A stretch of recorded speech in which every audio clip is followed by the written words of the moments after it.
Gugupit luko ako. Panoorin niyo yung gupit luko ko. Isang kababayan na naman yun.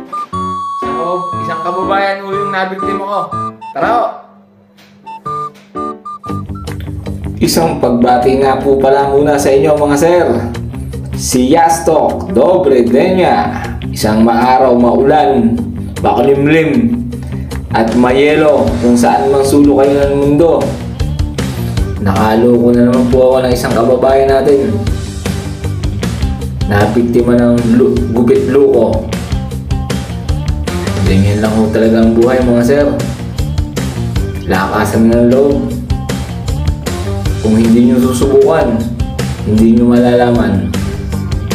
Kaya kung anong gusto nyo mga sir, basta nasa mabuti kayo, ipagpatuloy nyo lang.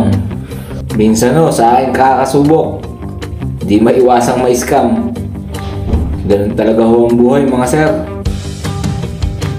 Hindi lahat ng bagay makukuha mo. Pero huwag mong hinto ang subukan. Baka balang araw, yun na pala yung pagkakataon at pinapangarap mo na hindi mo inaasahan sa buhay mo, na mararating mo ang isang bagay na makakapagpasaya sa'yo at sa iyong pamilya. Kaya subukan mo lang mga sir kung anong mga nais mong gawin, mga nais gawin pero sa mabuting paraan. Pero minsan sinusubo ka talaga ng kapalaran, may darating sa'yo na kalokohan. Kaya huwag mo nang pansinin, pagpatuloy mo lang mga sir. Kung saan ka masaya, masaya at nalilimang ka sa ginagawa mo sa buhay mo, nang wala kang inaapakang tao.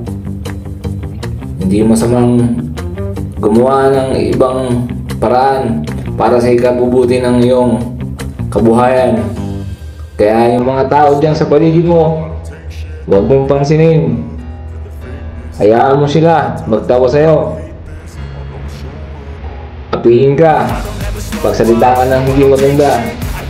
Darating din ang araw mga sir, sasabihin nila, paano mo nagawa yun?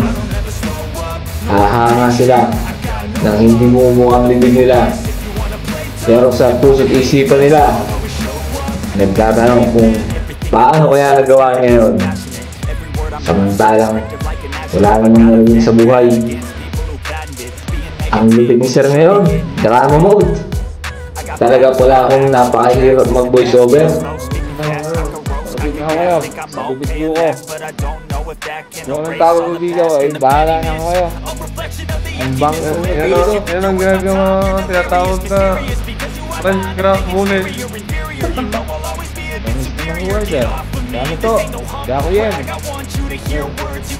Abay, nakakarinig din naman ho. Pati yung ginupitan, kasambuan. Nadali talaga siya ng gupit luko. Salamat to, di ako yan.